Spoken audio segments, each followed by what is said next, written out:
생활비나 아니면 등록금 같은 것들이 뭐 알바로 채우기도 힘들고. 내년에 졸업을 해가지고 해서 학자금 대출 갚아야 되니까 지금. 적어도 한 5년에서 10년 후에는 집을 구해야 될 텐데 지금 받는 월급으로는 구하기 힘들 것 같아서 지금 돈 좀 벌어보려고 코인이나 주식 이런 거에 많이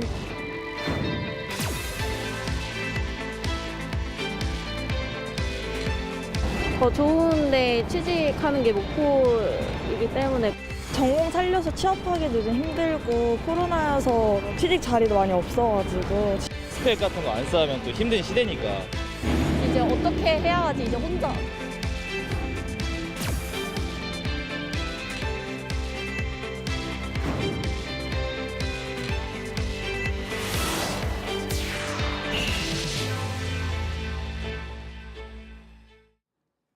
네, 이번 주 국민채점단은 청년 일자리 공약을 평가했습니다.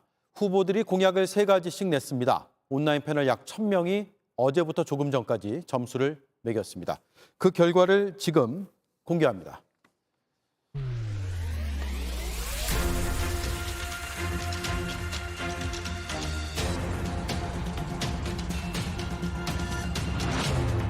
네, 윤석열 59.2, 심상정 58.3, 안철수 58.3, 이재명 56.8점입니다.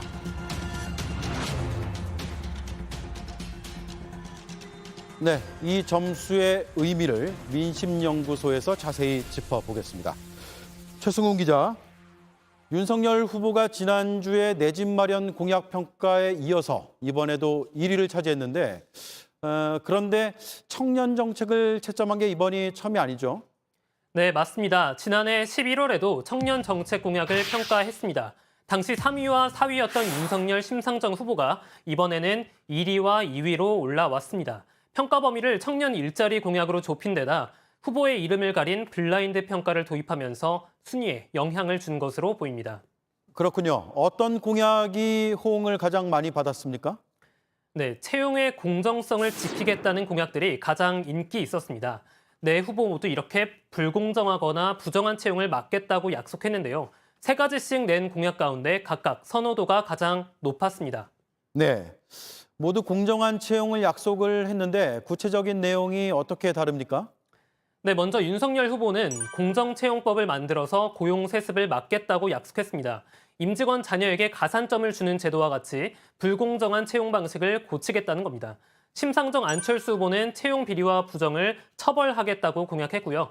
이재명 후보는 블라인드 채용을 법제화해서 더 많은 일터에서 인재를 차별 없이 뽑도록 하겠다고 약속했습니다.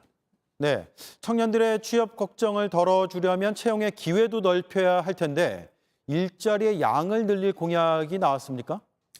네, 이재명 후보는 공공기관이 뽑아야 하는 청년 비율을 3%에서 5%로 늘리겠다고 공약했고요. 윤석열 후보는 신산업 규제를 풀어서 일자리를 만들겠다고 약속했습니다. 근로시간을 유연하게 짜고 직무, 성과에 따라 다양한 임금 체계를 만들면 일자리를 더 늘릴 수 있다는 겁니다. 심상정 후보는 청년 일자리 보장제를 도입해서 비수도권부터 일자리 30만 개를 늘리겠다고 했고요. 안철수 후보는 5대 초격차 핵심 인재 50만 명을 양성하겠다고 약속했습니다. 네, 일자리가 늘더라도 근무 여건이 어떠냐, 이게 또 문제죠. 일자리의 질을 높일 방안도 나왔습니까? 네, 윤석열 후보는 청년 알바 보호법을 만들어서 임시직 근로자를 돕겠다고 약속했습니다. 임금을 체불당하거나 부당하게 해고당하는 청년의 권리를 지키기 위해서 구체적인 고용 절차를 법으로 정하겠다는 겁니다. 심상정 후보는 비정규직 노동자에게 평등 수당을 지급하겠다고 약속을 했습니다. 안철수 후보는 삼성전자와 같은 기업을 5개 만들어서 질 좋은 일자리를 늘리겠다고 했습니다. 이재명 후보는 청년들에게 취업 지원금을 더 지급해서 질 좋은 일자리를 찾을 수 있도록 돕겠다고 했는데요. 다만 이런 공약들이 다른 공약보다 선호도가 높지는 않은 편이었습니다. 네, 최승훈 기자였습니다.